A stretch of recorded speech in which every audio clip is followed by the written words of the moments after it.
Welcome to Eswatini Arts Voices, where we do real conversations and bring your voices to inspire. This is a program initiated by Eswatini National Council of Arts and Culture, and its mandate to promote local creatives. My name is Demdeni Dlamini, and I'll be your host. Today, I have one of Eswatini's funniest comedians. He has over 100K followers on social media, but then I'll just allow him to introduce himself. Ali Gospel, thank you for joining us today, Unjani Budam. Ngiyaphila njani my sister? Ngiyaphila nami. Siyabonga ukusivakashela namuhla. Ngicela usicocele nje ngejeni yakho yokuba content creator. Ukuthi when did you realize wena ukuthi no, I'm actually a funny guy and ngingakhona kwenza comedy? Okay, kuqala kubona ukuthi I'm a funny guy and ngingakhona kuhlexa abantu. Yeah, okay, ngabona like kwaqala primary so shothi kumena emahonga nje sesikolweni so like nangithi nangiphakamise eklasini wabinzisana bafuna ukukhuluma shothi nje ama answers amabe bafani but at the same time angathelele amathishela but abefana so kwaqhubeka then ngabona bosilwane nabo smalls benda emavideo lamancane abo Ketembane ngaba like yathi nami ngakhona kukwenda lembodena since ngibone le mbono bekwendele esikolweni then ngase ngiyacabanga ukuthi uma ngingabwenda I think 2022 ngenye video yinye ngikhuluma ngayiposta ka Facebook ngabona abantu ba react ngabona nangihlangana nabendleleni babuta ukuthi seyisuke ngaphinza yes2 ba react ngaphinza yes3 hayi bangasa react babona ukuthi ngaze serious shot then ngiyachubeka phambili hayi ngayekela then ke ngase sengiba nabo ukuthi okay shothi kumele ngiyendele comedy but then I should get a phone the equipment the right then ngaqala ngastudisha le internet ukuthi sebenza kanjani ngadinga ngafunza nje ngala app Facebook TikTok YouTube ukuthi wenda kanjani content creator kanjani uthanza ini ngahamba ngayofuna umsebenzi ngawuthola ngathenga iPhone yami then ngase ngiyaqala ngicreate content ngayishoota yahamba ama video ba engage abantu yahamba international.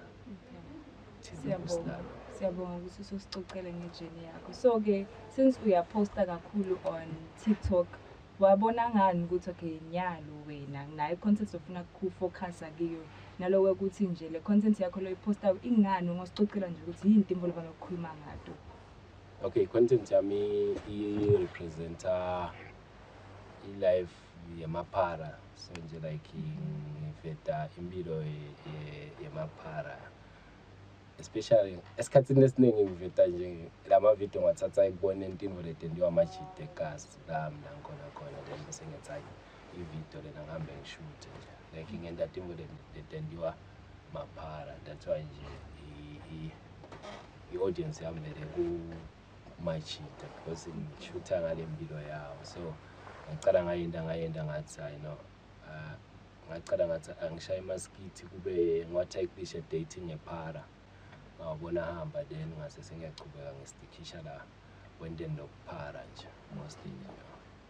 Okay, siyabonga. Okay, then ngizobuta ke question ukuthi after so postile yini lo ngasitshela yona ngema hardest moments because I'm pretty sure ukuthi gilweva nama challenges lokhona ukuthi what was your hardest moments info lesingayiboni thina that you face every day ku content creation yakuba comedian?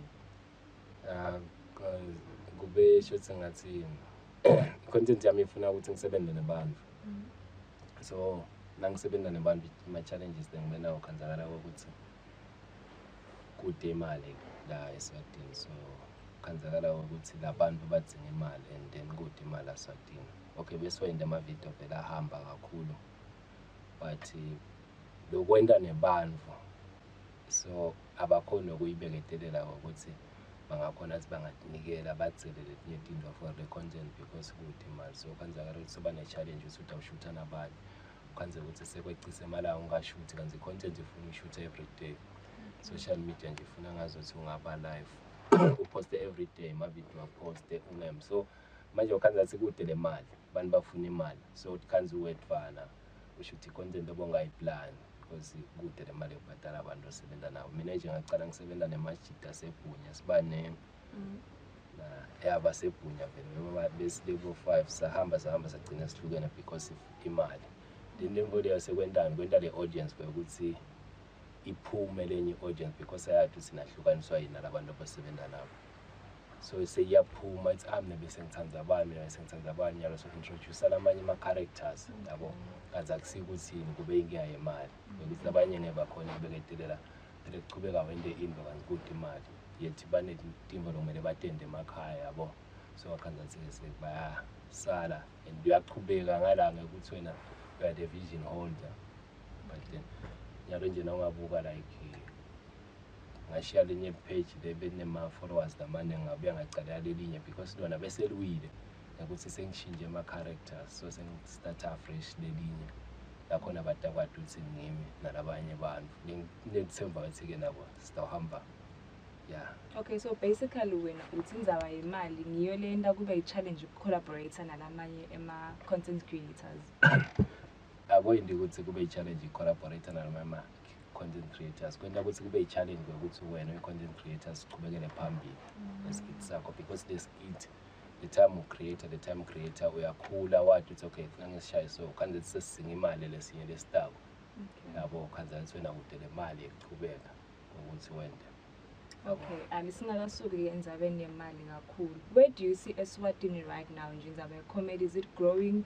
Ngibonile ukuthi na government izoyazama ukuthi to monetize content creation, and how do you feel about that when as content creator? Okay, ukuthi government uto monetize content kangwana. Yeah, ngangijabulisa kakhulu because mina ngingomunye nje lo kumele ngibangazuthi ngangikhashane ebekuthiwa bemonetize content yabo. Eswatini so ngicabanga sengazi benefit kakhulu if ever kutogcina kwendekile ukuthi sibe monetize.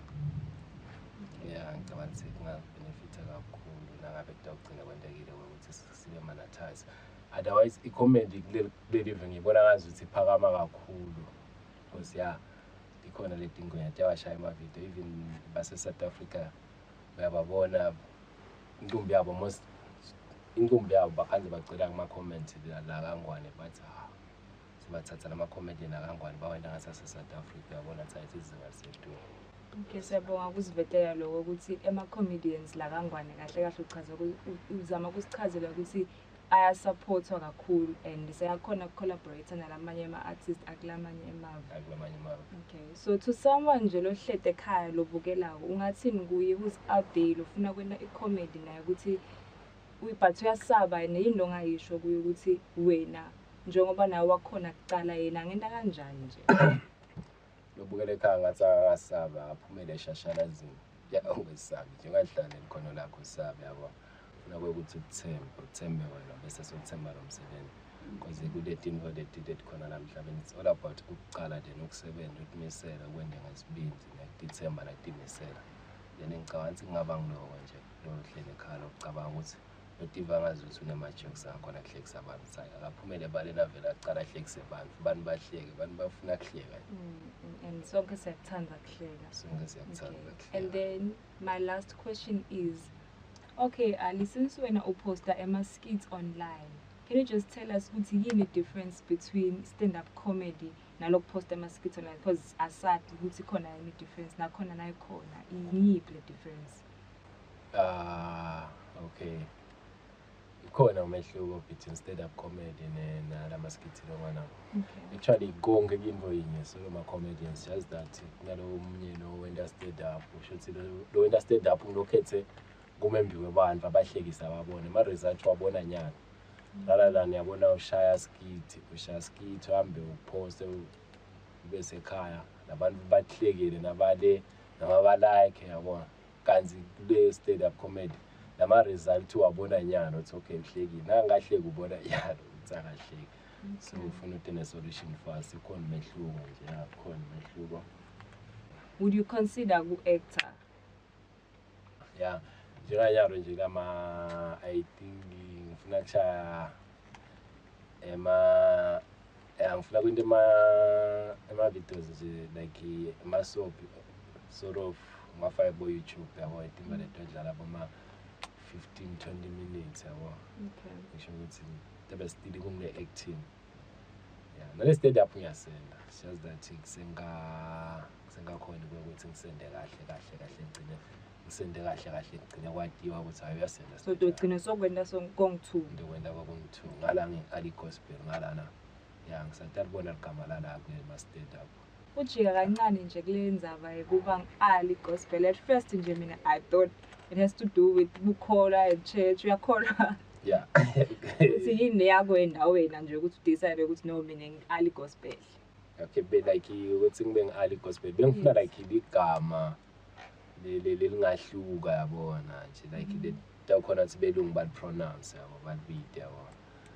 Ngase then ngicabanga lo Ali. Shots Ali it means great. Then ngase lo gospel bese ngifuna nje into lenga decorate nje athi gospel is good news. Bese ngifuna into nje ngenta kube good. Okay, that's very unique. Siyabonga Ali Gospel. So kumuntu nje lofisa ukufollowisha, where can they find you? Kwa social media. Lo fisa ungifollowisha ngicabanga ngangishaya like 76636560. Okay, can you please repeat that?